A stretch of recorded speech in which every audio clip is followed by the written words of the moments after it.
الحمد لله نحمده ونستعينه ونستغفره ونعوذ بالله من شرور أنفسنا ومن سيئات أعمالنا من يهده الله فلا مضل له ومن يضلله فلا هادي له وأشهد أن لا إله إلا الله وحده لا شريك له وأشهد أن محمدا عبده ورسوله أما بعد فإن خير الحديث كتاب الله وخير الهدي هدي محمد صلى الله عليه وسلم وشر الأمور محدثاتها وكل محدثة بدعة وكل بدعة ضلالة وكل ضلالة في النار يا أيها الذين آمنوا اتقوا الله حق تقاته ولا تموتن إلا وأنتم مسلمون يا أيها الناس اتقوا ربكم الذي خلقكم من نفس واحدة وخلق منها زوجها وبث منهما رجالا كثيرا ونساء واتقوا الله الذي تساءلون به والأرحام إن الله كان عليكم رقيبا يا أيها الذين آمنوا اتقوا الله وقولوا قولا سديدا يصلح لكم أعمالكم ويغفر لكم ذنوبكم ومن يطع الله ورسوله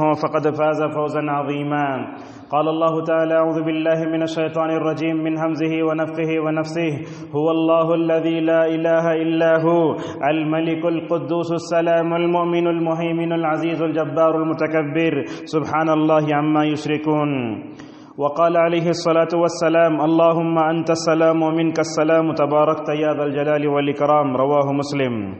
معزز حاضرین، تقریباً 3 جمعہ سے ہم اس ممبر سے دلوں کو کیسے پاک کرنا چاہیے اور دلوں کو پاک کرنے کی کیا اہمیت و ضرورت ہوتی ہے اس سے متعلق ہم گفتگو کر رہے ہیں.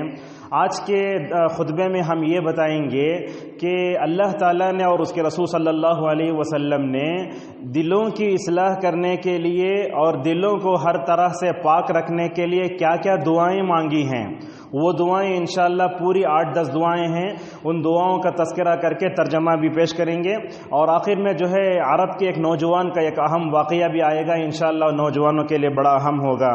معزز حاضرین، اللہ تبارک و تعالی رمضان کے روزوں کا تذکرہ کرنے کے بعد کہتا ہے وَإِذَا سَأَلَكَ عِبَادِي عَنِّي فَإِنِّي قَرِيب. کہا کہ اے پیغمبر، اگر مجھ سے تمہارے بندے اگر مجھ سے میرے بندے میرے بارے میں پوچھیں تو کہو میں قریب ہوں، اور جب سب لوگ مل کر دعا کریں گے تو میں کیا کروں گا؟ سب کی دعا کو قبول کروں گا. معزز حاضرین، تقریباً جو ہے 15 دنوں کی پہلے کی بات ہے، ایک 80 سالہ آدمی نے اسلام قبول کیا. دیکھیے یہ غیر مسلم جب اسلام قبول کرتا ہے تو اس کے دل پر اسلام کا اثر کیسے ہوتا ہے. 80 سالہ آدمی نے اسلام قبول کیا. ہم نے اس سے پوچھا کہ اب تک تم نے جو ہے اپنے زندگی کے 80 سال کفر و شرک میں گزارے، خرافات میں گزارے، ضلالت اور گمراہی میں گزارے. اب تم نے جب کلمہ پڑھا ہو تو اپنے احساسات کو بیان کرو کہ تمہارا دل اس وقت کیسے ہے. وہ ایک ہی جملے میں اپنی پوری 80 سالہ زندگی کا خلاصہ بیان کرنے کے بعد اسلام نے جب اس کے دل میں انقلاب برپا کیا، اسلام کا اثر اس کے دل میں ہوا، تو ایک ہی لفظ میں وہ اپنے زندگی کا جو ہے فرق بیان کرنے لگا، کہنے لگا 80 سال میں نے اللہ کو ڈائریکٹ نہیں پکارا تھا، اب تک میں دوسروں کے ذریعے پکار رہا تھا. جب میں لا الہ الا اللہ پڑھ رہا ہوں تو لرزتی زبان سے یہ کہتا ہے اسلام میں آنے کے بعد مجھے سمجھ میں آیا کہ ڈائریکٹ اللہ تبارک و تعالیٰ کو پکارنا چاہیے. دیکھیے فطرت کیسے ہوتی ہے. 80 سال پورے کفر شرک میں گزارا، گناہوں میں گزارا، گمراہی میں گزارا، لیکن اسلام نے اس کے دل میں دستک دینے سے اسے فرق معلوم ہوا کہ میں فطرت پر آ چکا ہوں اور مجھے ڈائریکٹ اللہ کو پکارنا چاہیے. معزز حاضرین، ہمیں زندگی میں کوئی بھی ضرورت ہو اللہ تبارک و تعالیٰ سے پکارنا چاہیے. اللہ کے نبی صلی اللہ علیہ وسلم کے بارے میں آتا ہے جوتا بھی ٹوٹ جاتا تو اللہ کے نبی اللہ سے پکارتے تھے. لہذا ہمیں اپنے زندگی کی ہر چیز، چھوٹی بڑی چیز، ہمارے زندگی سے تعلق رکھنے والی، ہمارے جسم سے تعلق رکھنے والی، اور خصوصاً ہمیں اپنے دل کو پاک کرنے کے ڈائریکٹ اللہ تبارک و تعالیٰ کو پکارنا چاہیے. اور یہ بات یاد رکھیں، میں اپنے رب کو پکار رہا ہوں، آپ اپنے رب کو پکار رہے ہیں. یاد رکھیے آپ کے دل اور آپ کے رب کے درمیان میں کوئی چیز بیچ میں نہیں آ سکتی، کوئی مشین، کوئی بھی آدمی نہیں. جیسے کہا وَأَنَّ اللَّهَ يَحُولُ بَيْنَ الْمَرْءِ وَقَلْبِهِ، کہا آدمی اور اس کے دل کے، اللہ تعالی آدمی کے دل اور اللہ کے درمیان میں کوئی چیز نہیں آ سکتی. معزز حاضرین، ہم نے آپ کے سامنے آیتیں پڑھی سورہ حشر کی. آپ جانتے ہیں اللہ تک کے نبی صلی اللہ علیہ وسلم نے بخاری کی حدیث میں کہا اللہ تعالیٰ کے 99 سے نام زیادہ، 99 ناموں سے بھی زیادہ نام ہیں اللہ کے. وہ نام کیا ہیں؟ سورہ حشر کے آخر میں آیا کہا الملک القدوس السلام المؤمن، یہ اللہ کا نام الملک ہے، القدوس ہے۔ ہمارے خطبے سے متعلق جو نام ہے وہ السلام اور المؤمن ہے۔ اللہ تعالیٰ کے ناموں میں المؤمن ہے، اس کا کیا مطلب ہے؟ علماء لکھتے ہیں المؤمن کا مطلب اللہ تعالیٰ دنیا کو امن دیتا ہے۔ جب کوئی بندہ اس پر ایمان لاتا ہے تو اللہ خوف کے ماحول کو اس کے مکمل طور پر ہٹا دیتا ہے۔ السلام کا مطلب کیا ہے؟ سلامتی دینے والا۔ دنیا میں اگر اسلام نہ ہوتا تو دنیا اسلام جو ہے امن و سلامتی کا مزہ نہ چکھتی۔ آج دنیا میں اسلام ہے، اسلام کے ماننے والے ہیں، اسی لیے سلامتی موجود ہے، ورنہ یہ دنیا کبھی کی کبھی جنگل کی بن جاتی۔ معزز حاضرین، آپ یہ بھی جانتے ہیں جب ہم سلام پھیرتے ہیں تو کیا دعا پڑھتے ہیں؟ کہتے ہیں سب سے پہلے استغفر اللہ، 3 مرتبہ کہتے ہیں اللہ اکبر کہہ کے، استغفر اللہ کہہ کر اس کے بعد کہتے ہیں اللہم انت السلام ومنک السلام تبارکت یا ذا الجلال والاکرام۔ یہاں بھی ایک اہم بات ہے، دیکھیے ہمارے جو عبادتیں ہوتی ہیں، ہماری عبادت میں ہمیں شعور ہونا چاہیے، ہم کس کی عبادت کر رہے ہیں، کس ذات کی عبادت کر رہے ہیں، ہمارے ذہن میں وہ ہونا چاہیے۔ لہٰذا ہم جب نماز ختم ہوتی ہے تو اللہ اکبر کہتے ہیں سب سے پہلے، اس کے بعد استغفر اللہ 3 مرتبہ بولتے ہیں۔ اب یہاں سوال یہ ہے کہ رسول اکرم صلی اللہ علیہ وسلم نماز ختم ہونے کے بعد استغفر اللہ کیوں کہہ رہے ہیں؟ یہ بھی سن لیجئے، اس میں 2 باتیں ہیں۔ ایک بات تو یہ ہے بندہ کہتا ہے اے رب اگر تیری توفیق نہ ہوتی تو میں مسجد میں نہ آتا، اگر تیری توفیق نہ ہوتی تو میرے سامنے جھکتا نہیں، اگر تیری توفیق نہ ہوتی تو میں اپنے ماتھا تیرے سامنے نہ ٹیکتا۔ جیسا کہ شعیب کہتے ہیں وما توفیقی الا باللہ، اے اللہ میری توفیق سیدھے راستے پر چلانا اگر کسی کے اندر ہے تو وہ تیرے اندر ہے، اگر تیری توفیق نہ ہوتی تو میں نماز نہ پڑھتا۔ بندہ استغفر اللہ کہہ کر اللہ تعالیٰ اسے جو ہے نماز پڑھنے کی جو توفیق دیتا ہے اس کا شکریہ ادا کرتا ہے، اور اس کے بعد استغفر اللہ کہہ کر اللہ تبارک و تعالیٰ سے معافی طلب کرتا ہے۔ بندہ اے رب تو نے مجھے جیسے نماز پڑھنے کا حکم دیا ویسے نماز نہیں پڑھا، میں نماز میں توجہ ادھر ادھر گئی، کبھی بیوی کا خیال آیا، کبھی تجارت کا خیال آیا، توجہ سے نہیں پڑھا۔ میری نماز نبی کی نماز کی طرح نہیں ہے، میں جب جھکتا ہوں تو دنیا کے خیالات آتے ہیں، نماز بھی ختم ہو چکی ہے۔ اے اللہ نماز کے اندر اگر کوتاہی تو معاف کر لے۔ اللہ اکبر، کتنی بڑی بات۔ حج ہو رہا ہے، استغفار کا حکم، نماز ہو رہی ہے، نماز کے بعد استغفر اللہ کہہ کر بندہ اللہ سے کہتا ہے اللہ اس نماز میں اگر کوتاہی ہے تو مکمل طور پر قبول کر لے۔ اور اس کے بعد دیکھو اللہم انت السلام ومنک السلام تبارکت یا ذا الجلال والاکرام، اس کا کیا مطلب ہے؟ اس دعا کے الفاظ پر غور کیجئے۔ اللہ کے نبی صلی اللہ علیہ وسلم کہتے ہیں اللہ تیرا نام السلام ہے، میں اس نام کا واسطہ دے کر تجھ سے دعا کرتا ہوں۔ آج ہم لوگوں کو دیکھتے ہیں کیا کرتے ہیں، نبی کا واسطہ لیتے ہیں، بولتے ہیں نبی کے صدقے طفیل نہیں، اللہ کو ڈائریکٹ پکارنا چاہیے، بیچ میں کوئی نبی ولی فرشتے کی ضرورت نہیں ہے۔ اللہ فرماتا ہے تم مجھے پکارو، تو نبی کا وسیلہ لینا صحیح نہیں ہے، اسی طریقے سے کسی درگاہ کے پیر کا ولی لینا صحیح نہیں ہے، ڈائریکٹ اللہ کو پکارو۔ لہذا اللہ تعالیٰ کے السلام کا واسطہ دے کر اللہ سے کہتا ہے، بندہ اللہ سے کہتا ہے اے اللہ اگر دنیا میں سلامتی ہے تو تیری طرف سے ہے، اگر تو السلام نہ ہوتا تو دنیا میں سلامتی نہ ہوتی۔ معزز حاضرین، رسول اکرم صلی اللہ علیہ وسلم نے بادشاہوں کو خط لکھا، اس بادشاہوں کے خط لکھا تو آپ نے اس میں ایک جملہ لکھا، کہا اسلم تسلم۔ یہ جملہ کیا ہے؟ علامہ نووی رحمۃ اللہ علیہ اس جملے کے بارے میں کہتے ہیں کہ اے بادشاہ کے نیچے رہنے والی پوری رعایا سن لو، اگر تم اسلام قبول کر لو گے تو سلامتی والے ہو جاؤ گے، اگر تم اسلام قبول نہیں کرو گے تو کیا ہوگا؟ کہا تم کو تمہارے خلاف جنگ ہوگی، تم کو قتل کیا جائے گا، تم کو گھروں سے نکالا جائے گا، تمہارے مال چھین لیے جائیں گے، تم کو غلام بنایا جائے گا، اور آخرت میں تمہیں دردناک عذاب میں مبتلا کیا جائے گا۔ معزز حاضرین، دلوں کو پاک رکھنے کے لیے اور اس کے سلامتی کے لیے ہمیں مکمل طور پر دعاؤں کا سہارا لینا چاہیے۔ اب دیکھیے یہاں سے دعائیں شروع ہو رہی ہیں، ہم اور آپ اپنے دل کو پاک کرنا چاہتے ہیں تو ان دعاؤں کا اہتمام کرنا ہے۔ قرآن کی 2-3 دعائیں ہیں، اس کے بعد حدیث کی دعاؤں کی طرف ہم جائیں گے۔ سب سے پہلے سورہ آل عمران کی ایک دعا ہے، اللہ تبارک و تعالی فرماتا ہے ربنا لا تزغ قلوبنا بعد اذ هديتنا وهب لنا من لدنك رحمة انك انت الوهاب۔ یہاں دعا کے الفاظ پر غور کرو، کہا اے ہمارے رب تو ہمارے دلوں کو ٹیڑھا مت کر، ٹیڑھا کسے بولتے؟ جسے ہم بنگا بولتے ہیں۔ اے اللہ تو ہمارے دل کو بنگا مت کر، ٹیڑھا مت کر، حالانکہ تو ہدایت دے چکا ہے اسے۔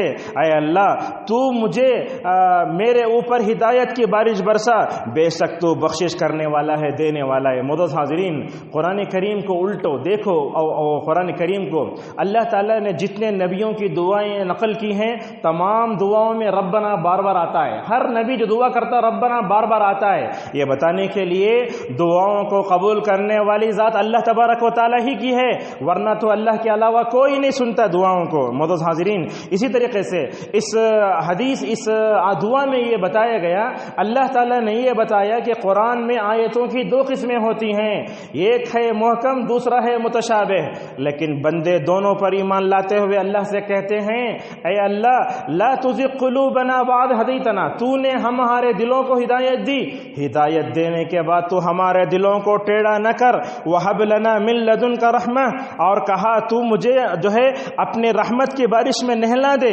انک انت الوہاب، بے شک تو جو ہے بہت بخشنے والا ہے۔ معزز حاضرین، یہاں غور کرنے کی ضرورت ہے، اللہ تعالیٰ نے جانوروں کو عقل نہیں دی، اللہ نے انسان کو عقل دی ہے۔ انسان کو عقل کیوں دی ہے؟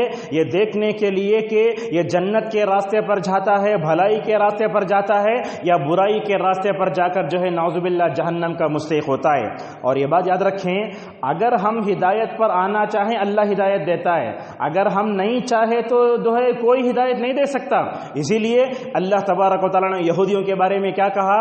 اللہ تعالیٰ کسی کے دل کو ایسے ہی ٹیڑھا نہیں کرتا، جب بندہ ٹیڑھا ہوتا ہے تو اس وقت اس کا اللہ تبارک و تعالیٰ اس کا دل ٹیڑھا کرتا ہے۔ فرمایا فَلَمَّا زَاغُوا أَزَاغَ اللَّهُ قُلُوبَهُمْ، کہا جب وہ ٹیڑھے ہو گئے تو اللہ نے ان کے دلوں کو ٹیڑھا کیا۔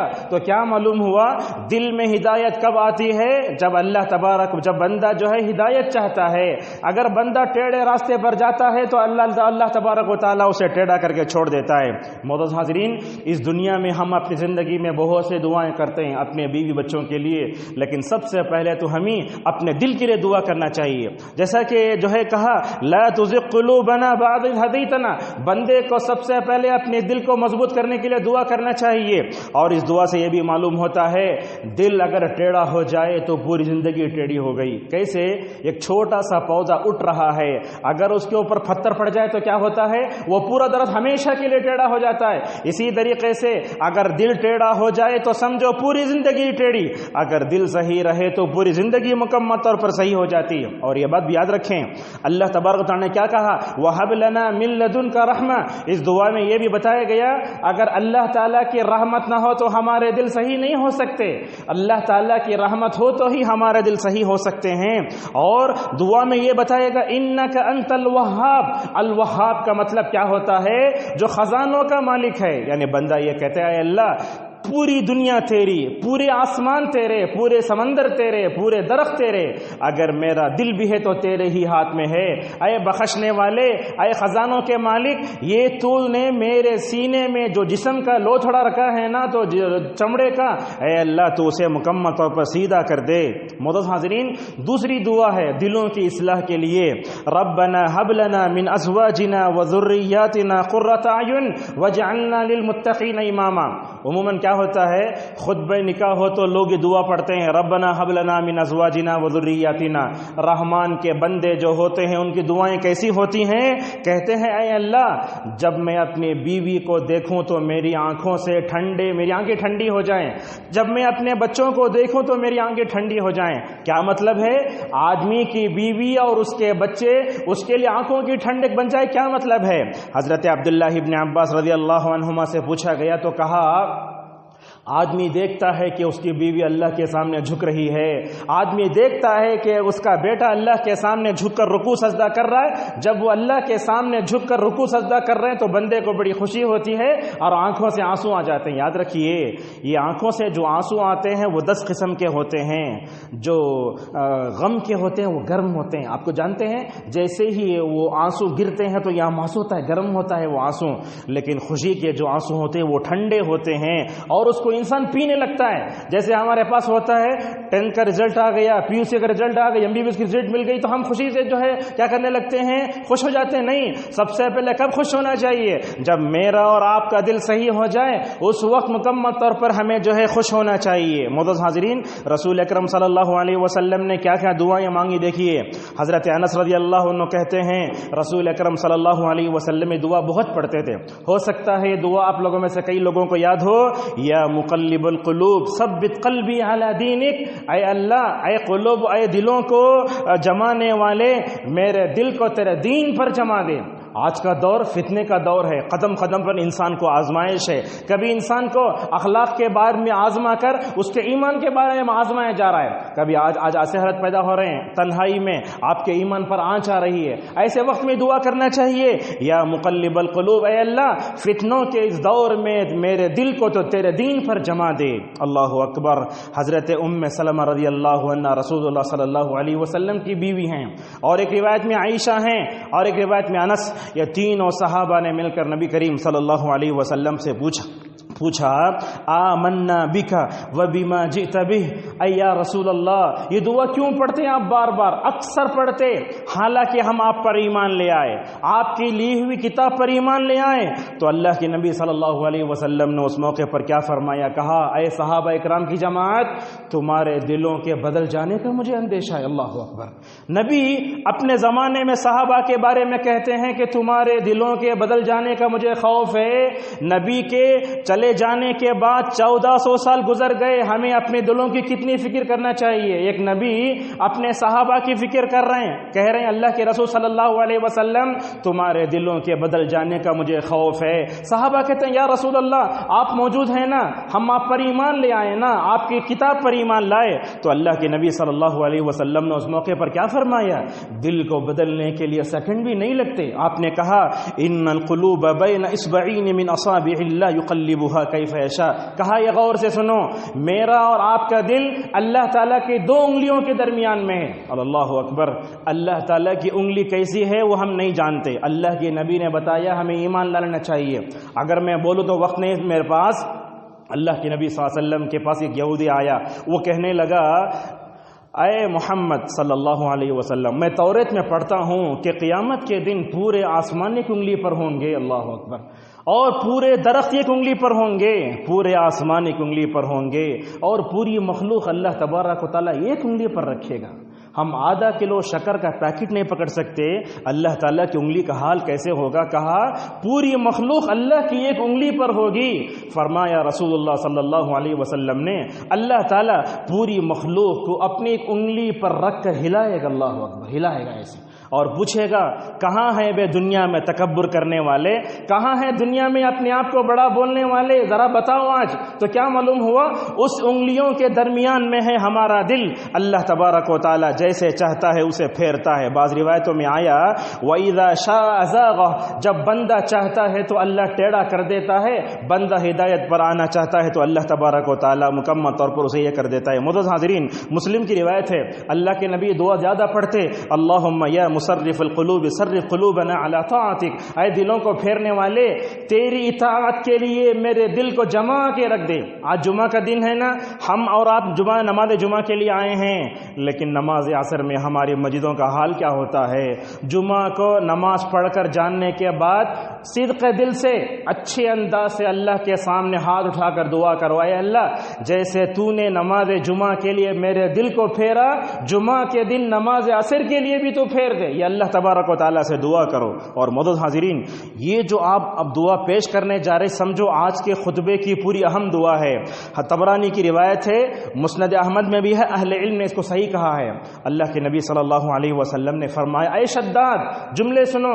ایسے معلوم ہو رہا ہے نبی آج کے زمانے کے لوگوں کو مخاطب ہو کر کہہ رہے ہیں. کہتے ہیں اے شداد, غور سے سنو یہ جملہ. کہا اے شداد, اے شداد, دیکھو اے شداد ابن اوس, جب لوگ سونے چاندی کو جمع کرنے لگے تمہیں یہ دعا پڑھو. اللہ اکبر. سونے چاندی کو جمع کرنے لگے، دنیا میں پڑ جائیں، سونے کو سب کچھ سمجھنے لگے، چاندی کو سب کچھ سمجھنے لگے۔ سونے چاندی کو جمع کرنے والوں سے بہتر ہے یہ دعا پڑھنا۔ ہمارے پاس ہوتا کیا ہے، عورتیں جھوٹے زیورات پہن کر جھوٹی عزت پانے کے لیے کیا کرتی ہیں، پہن کر جو ہے شادیوں میں جاتی ہیں۔ ان عورتوں کو یہ خطبہ سننا چاہیے، سونے چاندی کوئی زیورات نہیں، پاکیزہ دل سب سے بڑی قیمت ہے۔ اللہ کے نبی نے فرمایا جب سارے لوگ سونا چاندی جمع کرو تو تم کیا کرو، اس دعا کو پڑھو۔ وہ کیا دعا ہے، اللہم انی اسألک الثبات فی الامر واسألک عزیمت الرشد واسألک شکر نعمتک۔ اے اللہ تو مجھے تیری نعمتوں کا شکر کرنے والا بنا، اچھی عبادت کرنے کی توفیق دے۔ دیکھو، واسألک لسانا صادقا وقلبا سلیما۔ اے اللہ تو مجھے سچی زبان دے، جب میں اپنی زبان کھولوں تو صحیح بات کہوں، اور جب میں میرے دل کو مکمل طور پر جو ہے کیا کر دے، پاک بنا دے۔ معزز حاضرین، آج ہم سونے کے پیچھے چاندی کے پیچھے کتنے بھاگتے ہیں، دنیا کی محبت ہمارے دلوں میں کتنی زیادہ ہے۔ یاد رکھو، اس سے بڑھ کر مکمل طور پر اس دعا کی جو ہے ہمیں یہ ہونا چاہیے۔ اور یہ بات بھی یاد رکھیں، جب ہم شادی کرتے ہیں اپنے بچی کو خوب سنا دیتے ہیں، لیکن یہ بات یاد رکھو ہم نے اپنے بچی کو دینی تربیت کتنی دی، ہم نے اپنی بچی کو مکمل طور پر قرآن کیا دیا، حدیث کیا دیا، دعاؤں کا ذخیرہ کیا دیا، یہ مکمل طور پر دیکھو۔ یہی تو بات اس واقعے میں معلوم ہوتی ہے۔ اللہ کے نبی صلی اللہ علیہ وسلم کی بیٹی فاطمہ چکی پیستے پیستے، پانی اٹھاتے اٹھاتے ہاتھوں میں گھٹے پڑ گئے تھے۔ اگر کوئی بیٹی کو ایسا کر دے، باپ فوراً جا کے کیا کرتا، داماد کو مار ڈالتا، میری بیٹی کو کم والی سمجھے۔ اللہ کے نبی صلی اللہ علیہ وسلم نے بیٹی کو دیکھا کہ میری بیٹی لخت جگر نون نظر اپنے شوہر کی خدمت کر رہے، خوش ہو گئے، غلام نہیں دیا، کہا فاطمہ سامنے آؤ، علی سامنے آؤ، بیٹھو۔ فاطمہ کہتی ہیں کہ وہ دن بھر کام کر کے تھک جاتی ہیں۔ اللہ کے نبی نے فرمایا، اے داماد علی سنو، فاطمہ سنو، دن بھر کی تھکان کو دور کرنا ہے، ٹینشن کو دور کرنا ہے، سوتے وقت اللہ اکبر سبحان اللہ الحمدللہ کہو، سارا ٹینشن ساری تھکان دور ہو جائے گی۔ یہ دعاؤں میں دلوں کی سلامتی ہے، دعاؤں کے اندر جو ہے دلوں کو پاک کرنے کا بہت بڑا ذریعہ ہے۔ معزز حاضرین، ابن عباس رضی اللہ عنہما کہتے ہیں اللہ کے نبی صلی اللہ علیہ وسلم یہ دعا کرتے تھے، رب تقبل توبتی، اے اللہ تو میرے توبہ قبول کر، میرے گناہوں کو دھو دے اور میری دعوت کو قبول کر لے، وہد قلبی، اور میرے دل کو ہدایت دے، اور میرے زبان کو سیدھا کر، جب میں اپنی زبان کھولوں تو کیا کروں، تیرا ذکر کروں، میری زبان کھولے تو میں تلاوت قرآن کروں، میری زبان سے چغل خوری، غیبت، گالی گلوچ، یہ غیبت مکمل طور پر نہیں ہونا چاہیے۔ اے اللہ میرے دل کو پاک کر دے، میرے دل میں کینہ کپٹ کچھ بھی نہیں ہونا چاہیے۔ معزز حاضرین، رسول اکرم صلی اللہ علیہ وسلم پناہ مانگتے تھے، جیسا کہ روایتوں میں صحیح مسلم میں حضرت زید بن ارقم رضی اللہ عنہ کی روایت میں آیا، اللہ کے نبی صلی اللہ علیہ وسلم جہاں اللہ تعالیٰ سے پاکیزہ دل مانگتے تھے، وہیں اللہ تعالیٰ کے سامنے نہ جھکنے والے دل سے بھی پناہ مانگتے تھے۔ اللہ اکبر! کیا معلوم ہوا، ہم اور آپ اللہ تعالیٰ کا کلام سنتے ہیں، قرآن سنتے ہیں، حدیث سنتے ہیں، لیکن ہمارا دل جھکتا نہیں۔ ہم تو نماز میں جھکتے ہیں، لیکن ہمارا جسم جھکنے سے پہلے ہمارے دل کو اللہ کے سامنے جھکنا چاہیے۔ چنانچہ زید بن ارقم رضی اللہ عنہ کہتے ہیں اللہ کے نبی صلی اللہ علیہ وسلم پناہ مانگتے تھے ایسے علم سے جو نفع نہ دے۔ آج جو نوجوانوں کے پاس بڑی بڑی ڈگریاں، لڑکیوں کے پاس بڑی بڑی ڈگریاں، لیکن اسے اللہ بھی نہیں معلوم، رسول بھی نہیں معلوم، اتنی بڑی بڑی ڈگری دے کر کوئی فائدہ نہیں ہے۔ جب آپ اس سے پوچھیں اللہ کون ہے، کلمہ نہیں پڑھ سکتا، رسول اللہ کون ہے نہیں معلوم، ابو بکر کون نہیں معلوم، قیامت کی علامتیں نہیں معلوم۔ یاد رکھو، ایسا علم جو بندے کو اللہ کے قریب نہ کرے، اتنی بڑی بڑی ڈگریاں دلا کر بھی کوئی فائدہ نہیں ہوگا۔ ایسا علم سے اللہ کے نبی نے پناہ مانگی اور کہا ایسے دل سے پناہ مانگتا ہوں جو اللہ کے سامنے نہ جھکے۔ معزز حاضرین، جانتے ہیں جو دل سخت ہو جاتا ہے اس کے لیے اللہ نے تباہی کا اعلان کیا ہے قرآن میں، کہا فویل للقاسیۃ قلوبہم من ذکر اللہ، کہا جو دل سخت ہو جائے وہ دل تباہ ہو جائے۔ اللہ اکبر! ہمارے اور آپ کے دل سخت ہیں، سمجھو قرآن کی یہ وعید ہم کو لگ گئی۔ کیا ہوتا ہے سخت دل کیسے ہوتا ہے؟ ایمان کمزور، اللہ کا ذکر کم، اللہ کے دین کا مذاق، گناہوں پر جرت، حلال و حرام میں فرق نہ کرنا، بری صحبت، ہمیشہ خواہشات کے پیچھے پڑنا، بیکار باتوں میں دلچسپی لگانا۔ ابن القیم رحمہ اللہ کی یہ بات کو کہتے ہوئے آگے بڑھاتے کہتے ہیں جیسے انسانی بدن جیسے بیمار ہوتا ہے ویسے دل بھی بیمار ہوتا ہے. جیسے لوہے کو زنگ لگتا ہے ویسے دل کو بھی زنگ لگتا ہے. اگر ہمارے لوہے کو زنگ لگا تو ہم کیا کرتے؟ کرشنال یا کیدل کو پوچھتے. لیکن ہمارے دلوں کو اندر زنگ لگا ہے تو اس کو کیا کرنا چاہیے؟ اس کو دور کرنے کے لیے دو باتوں کا اہتمام کرو. قرآن کریم کی تلاوت کرو, اللہ تعالیٰ کا زیادہ ذکر کرو. یہ کیا ہوگا؟ دلوں میں لگے ہوئے زنگ کو دور کرے گا. اللہ کے نبی صلی اللہ علیہ وسلم نے حدیث میں کہا, بندہ جب گناہ کرتا ہے تو اس کے دل میں کالا نقطہ آتا ہے. اگر وہ توبہ نہیں کرتا ہے تو کیا ہوتا ہے؟ وہ کالا نقطہ بڑھتا جاتا ہے. کیا ہوتا ہے؟ فرمایا رسول اللہ صلی اللہ علیہ وسلم نے, بندے پر ایک ایسا وقت بھی آتا ہے کہ وہ برائی اور بھلائی میں فرق کو بھی نعوذ باللہ ختم کر دیتا ہے. اللہ اکبر. ایسے بھی دل ہوتا ہے. معزز حاضرین, جیسے ہمارا دل جو ہے, ہمارا جسم پیاسا ہوتا تو ہم پانی پیتے نا, ہمارا دل بھی پیاسا ہوتا ہے. دل کی پیاس کو بجھانے کے لیے گانے نہیں سننا, دل کی پیاس کو بجھانے کے لیے بیڑی سگریٹ کا سہارا نہیں لینا. کیا کرنا چاہیے؟ دلوں کی پیاس بجھانے کے لیے ہمارے پاس سب سے اہم دعا ہے. اگر دعا کا اہتمام کرو گے دل کی پیاس بجھے گی. معزز حاضرین, اللہ کے نبی صلی اللہ علیہ وسلم اور دعا کرتے ہیں, اے اللہ تو قرآن کو میرے دل کی بہار بنا دے. موسم بہار کسے بولتے؟ انسان سکون سے رہتا ہے, اس وقت ٹینشن نہیں ہوتا. اسی طریقے سے اللہ کے نبی دعا کر رہے ہیں, اے اللہ تو قرآن کو میرے دل کی بہار بنا دے. اور رسول اکرم صلی اللہ علیہ وسلم نے دعا کو پڑھنے کے بعد آپ نے یہ فرمایا, یہ دعا سن کر مکمل طور پر یاد بھی کرنا چاہیے. ہم جو ہے اس دعا کو یہاں نقل نہیں کریں گے, بہت لمبی دعا ہے. اور اس طریقے سے معزز حاضرین, رسول اکرم صلی اللہ علیہ وسلم یہ دعا بھی کرتے تھے, اللہم آتی نفسی تقواہا وزکیہا انت خیر من زکاہا انت ولیہا و مولاہا. اے اللہ تو میرے دل میں تقوی دے, تو میرے دل کو تقوی دے اور تو میرے دل کو پاک کر, اس لیے کہ میرے دل کو بنانے والا تو ہے, پاک کرنے والا بھی تو ہی ہے, اور تیرے علاوہ اس کا کوئی اور اس کا آقا نہیں ہے. معزز حاضرین, دنیا میں ہم دیکھتے ہیں, ایک مثال دیتے ہیں, ہمارا اپنا موبائل ہے, بار بار اس میں آتا ہے اپڈیٹ آتا ہے. دیکھو تمہارا اپڈیٹ مل گیا ہے, دلوں کو بھی اپڈیٹ کرو. اپنا موبائل ہی اپڈیٹ نہیں ہونا, ہمارا دلوں کو بھی اپڈیٹ کرنا چاہیے. جیسے ہم اپنے سسٹم کو, کمپیوٹر کو اپڈیٹ کرتے نا, ویسے اپنے دلوں کو بھی مکمل طور پر یہ ہونا چاہیے. معزز حاضرین, یاد رکھیے, یہ کیا ہوتا ہے, ایمان ویسے بوسیدہ ہوتا ہے جیسے کپڑا پرانا ہوتا ہے. اللہ کے نبی صلی اللہ علیہ وسلم فرماتے ہیں, جیسے کپڑا بوسیدہ ہوتا نا, پرانا ہو کے پھٹ جاتا نا, ویسا ایمان بھی تمہارے دلوں میں بوسیدہ ہو کر پھٹ جاتا ہے. اللہ کے نبی صلی اللہ علیہ وسلم نے فرمایا, اے لوگو تم اللہ سے دعا کرو, جیسے تم نئے کپڑے پہن کر خوش ہو جاتے ہو نا, ویسے اپنے دل میں ایمان کو زندہ کرنے کے لیے بھی اللہ تبارک و تعالیٰ سے دعا کرو. عبید ابن رفاع الرزقی رحمہ اللہ رضی اللہ عنہ کہتے ہیں, وہ اپنے باپ سے روایت کرتے ہیں, رسول اکرم صلی اللہ علیہ وسلم نے غزوہ احد کے دن یہ دعا مانگی تھی, اے اللہ تو میرے دل میں ایمان کو بٹھا دے, تو میرے دل میں ایمان کو بٹھا کر ایمان کو جو ہے مزین کر دے, اور میرے دل سے کفر کو, فسق کو, فجور کو مکمل طور پر ہٹا دے. اے اللہ تو مجھے ہدایت یافتہ بنا, اے اللہ اسلام کی حالت میں زندہ رکھ. دیکھیے اللہ کے نبی کیا دعا کر رہے ہیں, اسلام کی حالت میں زندہ رکھ, اسلام کی حالت میں موت دے, اور آخرت میں نیک لوگوں کے ساتھ مجھے اٹھا. یہ اللہ کے نبی صلی اللہ علیہ وسلم دعا کرتے تھے. معزز حاضرین, اور ایک بھی ہے, ابن مسعود رضی اللہ عنہ کہتے ہیں, رسول اکرم صلی اللہ علیہ وسلم نے التحیات سکھانے کی طرح ہمیں یہ دعا سکھائی. وہ دعا کیا ہے؟ کہا اللہم الف بین قلوبنا, اے اللہ ہمارے مومنوں کے دلوں میں کیا کر, محبت پیدا کر. آج اس دعا کی بہت ضرورت ہے. جتنے مشینیں آ رہی ہیں دل دور ہو رہے ہیں. مشین کا دور جیسے جیسے آ رہا ہے, دنیا کیا ہو رہی ہے, دلوں کے اعتبار سے دور ہو رہی ہے. اور یہ بات یاد رکھیں آپ, پرانے زمانے میں خاندان جتنا مضبوط ہوتا تھا, آج خاندان اتنا ہی تباہ و برباد ہوتا جا رہا ہے.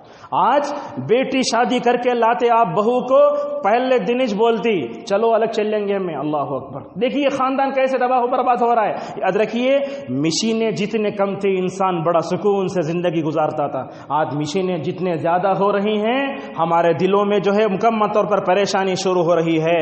اللہ کے نبی دعا کرتے, اے اللہ تو میری آنکھ میں برکت دے, اے اللہ تو میری کان میں برکت دے، اے اللہ میرا دل میں برکت دے، اے اللہ تو میری بیوی بچوں میں برکت دے، اے اللہ میں جو ہے تیرے سامنے ایک بہت جو ہے ناکارہ بندہ ہوں، تو میری توبہ قبول کر لے۔ معزز حاضرین، رسول اکرم صلی اللہ علیہ وسلم اور ایک دعا کرتے تھے، وہ کیا ہے کہتے تھے، اے اللہ میں دل کی برائی سے پناہ مانگتا ہوں۔ دل کی برائی کیا ہے؟ یہی کفر، یہی غیبت، یہ چغل خوری، اس سے پناہ مانگتا ہوں۔ اے اللہ میں اپنے آنکھوں کی برائی سے پناہ مانگتا ہوں۔ کیا مطلب ہے؟ حرام چیزیں دیکھنے سے۔ اے اللہ میں اپنے کانوں کی برائی سے پناہ مانگتا ہوں۔ کیا مطلب ہے؟ اگر کوئی بندہ، دیکھیے اگر کوئی بندہ اپنے زندگی میں ہیڈ فون لگا کے گانے سنتا ہو تو سمجھ جاؤ اس کا دل خراب ہے۔ تو میں اپنے کانوں کی برائی سے پناہ مانگتا ہوں۔ اے اللہ میں اپنی نگاہوں کی برائی سے بھی مکمل طور پر پناہ مانگتا ہوں۔ اپنے دل کی برائی سے کیا مطلب؟ نفاق نہیں ہونا، حسد نہیں ہونا، کبر نہیں ہونا، باطل افکار و نظریات نہیں ہونا۔ آج دیکھو ہم بیٹھے رہتے ہیں، اچانک ہماری زبان سے گانے شروع ہو جاتے ہیں، اس کا مطلب یہ ہے کہ ہمارے دل میں اللہ کی محبت نہیں ہے۔ اگر ہمارے دل میں اللہ کی محبت ہوتی تو کیا ہوتا ہے؟ اللہ میرے دل سے مکمل طور پر آتا ہے۔ معزز حاضرین، رسول اکرم صلی اللہ علیہ وسلم مسجد کو جاتے تو کیا دعا کرتے؟ دیکھو یہ دعا کرتے تھے جیسا کہ روایتوں میں آیا، میمونہ کے گھر سے نبی نکلے، مسجد کو جا رہے ہیں، کیا دعا کر رہے ہیں؟ اے اللہ تو میرے دل کو نور سے بھر دے، تو میرے دل کو نور سے بھر دے، میرے کان کو نور سے بھر دے، میرے اوپر سے نور دے، نیچے سے نور دے۔ اللہ کے نبی صلی اللہ علیہ وسلم کیا کہتے ہیں؟ یاد رکھو، ہماری اور آپ کی زندگی میں اگر نور آئے گا مطلب روشنی آئے گی، یقین دے گا تو مسجد کے علاوہ اور کوئی جگہ نہیں۔ اے اللہ تو میرے دل میں مکمل طور پر نور دے۔ اور اسی طریقے سے رسول اکرم صلی اللہ علیہ وسلم یہ دعا کرتے تھے، اے اللہ میرے دل کو گناہوں سے ویسے پاک کر جیسے سفید کپڑا میل کچیل سے پاک کیا جاتا ہے۔ میرے اور آپ کے سفید کپڑے کو اگر کوئی لگ جائے تو ہم کیا کرتے ہیں؟ لیمو لگاتے ہیں، پتہ نہیں کیا کیا لگا کے دور کرتے ہیں اسے، لیکن دل میلا ہو جائے تو اس کو بھی دور کرنے کی کوشش کرو۔ اور معزز حاضرین، عبداللہ ابن عوف رضی اللہ عنہ کہتے ہیں رسول اکرم صلی اللہ علیہ وسلم نماز کو کھڑنے سے پہلے اپنے دل کی پاکی دعا کرتے تھے۔ کیا کہتے تھے؟